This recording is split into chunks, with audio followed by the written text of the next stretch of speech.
책 한 권을 반 페이지로 요약한 스포일러 충만 북리뷰.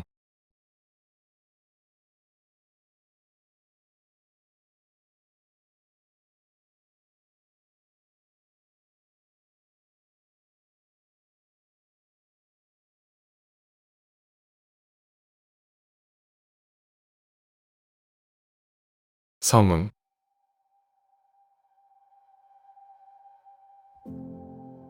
이 책을 구상한 건 20년 전의 일이다. 하지만 이런저런 이유로 실행에 옮기기 쉽지 않았는데 2018년 말 한 회의에서의 경험을 계기로 이렇게 글을 쓰게 되었다. 회의 참석자 가운데 한 사람이 금융시장을 전망하면서 다음과 같이 단언했다. 2019년 글로벌 주식시장은 좋을 겁니다. 왜냐하면 트럼프 대통령의 임기 3년 차라 재선을 위해 주식 가격을 부양할 수밖에 없습니다. 이런 류의 이야기는 사실 방송이나 대중을 상대로 한 강의에서 수없이 듣는다. 그런데 경제 상황이나 전망을 특정 인물의 의도 혹은 개성에 초점을 맞추어 설명해도 될까? 안타깝게도 이런 식의 설명은 굉장히 많은 한계를 지닌다. 가장 대표적인 예가 19세기 초반 유럽을 제패했던 나폴레옹의 몰락 과정이다. 그는 아우스터리츠를 비롯한 수많은 전투에서 승리함으로써 불패의 명성을 얻었지만 마지막은 비참했다.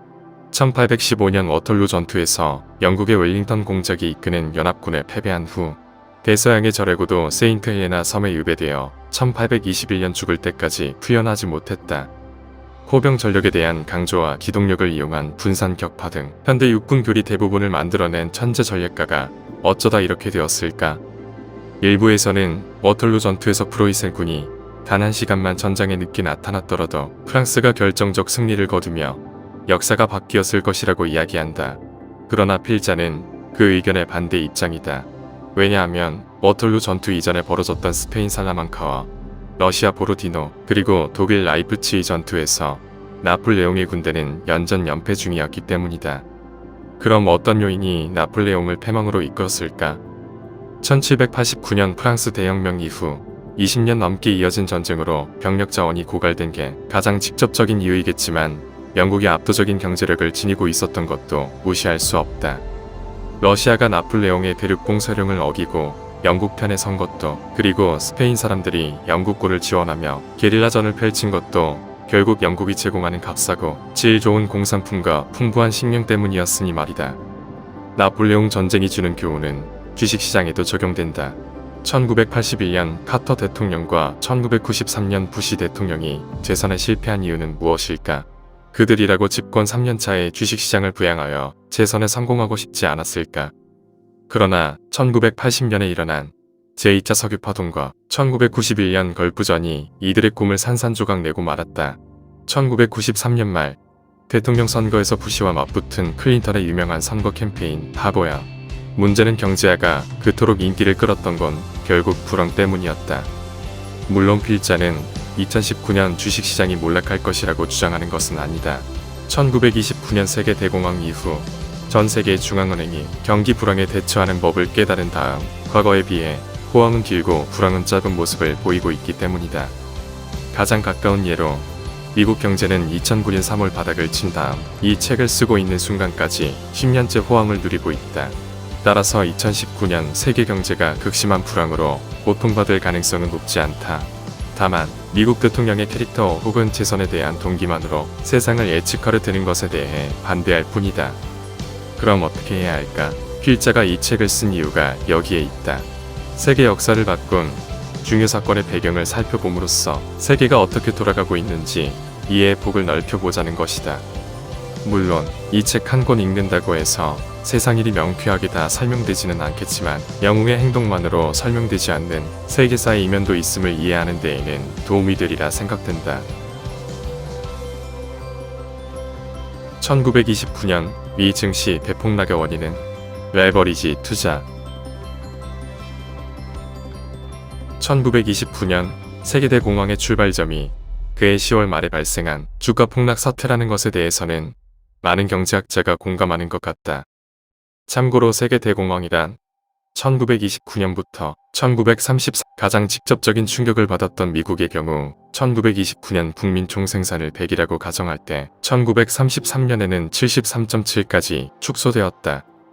단 4년 만에 경제 외형이 무려 26.5%나 줄어들었으니 경제가 얼마나 큰 타격을 받았는지 짐작될 것이다. 그러다 보니 1929년 10월에 발생한 주가 폭락 사태에 대해서도 많은 논의가 진행되었다. 여기에서 그 많은 논증을 다 소개할 수는 없으니 최대한 간략하게 주가 폭락의 원인을 짚어보기로 한다.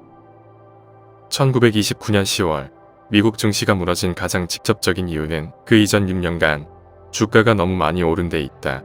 제1차 세계대전 직후인 1920년 스탠더드 앤 푸어스 500 지수는 6.8포인트에 불과했으며 배당 수익률은 무려 7.3%에 이르렀다. 참고로 배당 수익률이란 기업의 주가 대비 주당 배당금의 비율을 표시한 것이다. 예를 들어 한 주가 100달러에 거래되는데 주당 배당금이 3달러라면 이 회사의 배당 수익률은 3.0%라고 할 수 있다. 당시 미국의 10년 만기 국채 금리가 5.4%에 불과했으니 주식 배당 수익률 7.3%는 대단히 높은 것이었다. 여기에 라디오와 자동차 등 새로운 제품에 대한 수요가 할부 판매에 의해 폭발적으로 늘어나며 기업 실적이 개선되자 주식시장에 불이 붙었다. 이 대목에서 당시 주식시장 분위기를 가장 잘 전해주는 사례를 소개할까 한다. 1929년 여름 세뮤얼 크로더라는 기자가 당시 세계 2위 자동차 회사인 제너럴 모터스의 금융 담당 전무이자 민주당 전국위원회 위원장을 맡고 있던 라스콥에게 개인 투자자들이 주식으로 재산을 증식하기 위한 투자 방법을 물었다. 그러자 라스콥은 미국 경제가 거대한 산업 팽창의 순간에 놓여 있으니 매월 15달러의 자금을 들여 우량주에 투자한다면 20년 후 약 8만 달러의 재산을 획득할 수 있을 것이라고 조언하며 모든 투자자가 부자가 될 수 있다고 단언했다. 라스콥뿐만 아니라 대공황이 발생하기 2주 전인 1929년 10월 15일 세계적인 경제학자 어밍 피셔 교수도 펀드 매니저와 각 회사의 재무 담당자들이 모인 회의에서 주식 가격은 곧 지금까지 도달하지 못한 매우 높은 수준에 이를 것이라고 단언했다. 나아가 1928년 12월 4일 미국의 케빈 쿨리지 대통령은 퇴임 직전 마지막 의회 연설에서 지금까지 어떤 의회도 현재에 나타나는 것만큼 마음에 드는 전망을 만난 적이 없을 것입니다. 국내에는 평화와 만족이 있으며 번영기에 최고 기록이 있습니다. 라고 낙관론을 펼쳤다. 그도 그럴 것이 1925년에서 1929년 사이 미국의 공장수는 18만 4천 채에서 20만 6,700채로 증가했으며 생산액은 608억 달러에서 680억 달러로 늘었다. 그뿐 아니라 1921년 67포인트였던 산업생산지수는 1929년 6월 126포인트에 달했다. 그러나 주식 투자의 매력은 빠르게 떨어지고 있었다. 1928년 주가 수익 비율이 16.3배까지 상승하고 배당 수익률마저 3.48%까지 떨어졌던 것이다. 참고로 주가 수익 비율이란 기업이 한 해에 벌어들인 이익과 주가를 비교한 것이다. 예를 들어 주당 100달러에 거래되는 기업의 주당 순이익이 10달러라면 이 회사의 주가 수익 비율은 10배가 된다. 그런데 주가 수익 비율이 몇 배면 버블이고 또 얼마면 저평가된 것인지 판단할 수 있는 절대적인 잣대는 없다. 다만 월급 평균 수준에 비해 주가 수익 비율이 너무 높을 경우에는 버블의 위험이 커진다고 볼 수 있다. 1871년부터 1920년까지 S&P 500 지수 주가 수익 비율 평균이 14.9배였던 것을 감안할 때 1928년 미 증시는 이미 고평가 국면에 진입했다고 봐도 무방할 것이다. 주식시장의 열기가 달아오른 가운데 여러가지 위험 징후가 나타나기 시작했다. 무엇보다 한 번도 주식에 투자해보지 않은 사람들이 시장에 참여하는 것은 물론 빚을 내 투자 자금 규모를 불려나가는 일, 즉 레버리지 투자가 빈번해졌다.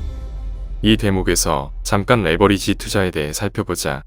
예를 들어 10만 달러의 자기 자본을 가진 투자자가 원금의 2배에 해당하는 부채를 쓴다고 가정하면 그의 총 투자 규모는 원금 10만 달러에 차입금 20만 달러를 합쳐 30만 달러가 될 것이다.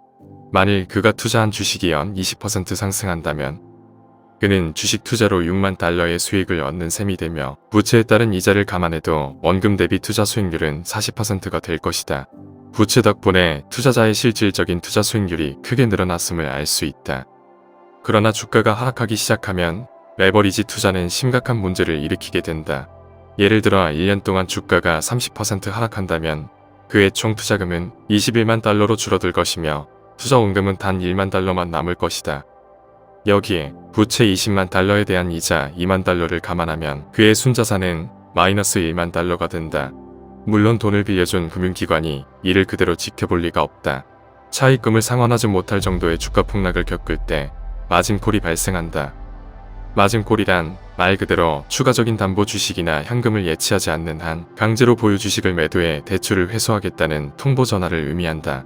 결국 레버리지 투자가 급격히 증가한 상황에서 주가가 하락하기 시작하면 연쇄적인 악순환이 발생하게 된다.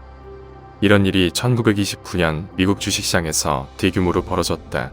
1924년 말 레버리지 투자 규모는 22.3억 달러에 불과했으나 1927년 말에는 44.3억 달러로, 그리고 1929년 10월 4일 대공황 직전에는 85억 달러로 불어났다. 주식시장의 격언에 산이 높으면 골이 높다는 말이 있는데 1929년 10월 이 격언은 정확하게 들어맞았다. 초보 투자자의 비중이 높아지고 투자 매력이 약화된 상황에서 시장 금리가 상승한 것은 주식시장에 치명적인 타격을 가했다. 일단 시장 금리 상승의 원인은 다음 장에서 설명하기로 하고, 레버리지 투자가 크게 늘어난 상황에서 시장 금리가 오르면 발생하는 두 가지 문제를 살펴보자. 첫 번째 문제는 대출 이자율의 상승이고 투자 수익의 악화로 연결된다는 것이고, 또 다른 문제는 일부 투자자들 중에서 대출 금리 상승을 계기로 주식보다 채권 투자가 더 매력적이라고 판단해 부채를 상환하기 위해 보유 주식을 매각할 가능성이 높아진다는 것이다. 특히 문제가 된 것은 당시 뉴욕 연방준비은행의 재할인율이 1928년 2월 3.5%에서 1929년 8월에는 6.0%까지 인상되었다는 점이다. 여기서 재할인율이란 중앙은행이 민간은행에게 대출해주는 금리라고 보면 된다. 은행들이 중앙은행에서 빌리는 금리가 올라가면 은행들이 고객에게 돈을 빌려줄 때 제시하는 대출금리도 상승하기 마련이다. 이 결과 은행 간 시장에서 거래되는 단기금리, 즉 콜금리도 급등하기 시작했다. 1928년 1월 콜금리는 4.24%에 불과했지만 1929년 7월에는 9.23%까지 상승했다. 다음 장에서는 대공황을 유발한 뉴욕 연은의 금리 인상이 어떤 배경 속에서 이뤄졌는지 자세히 살펴보자.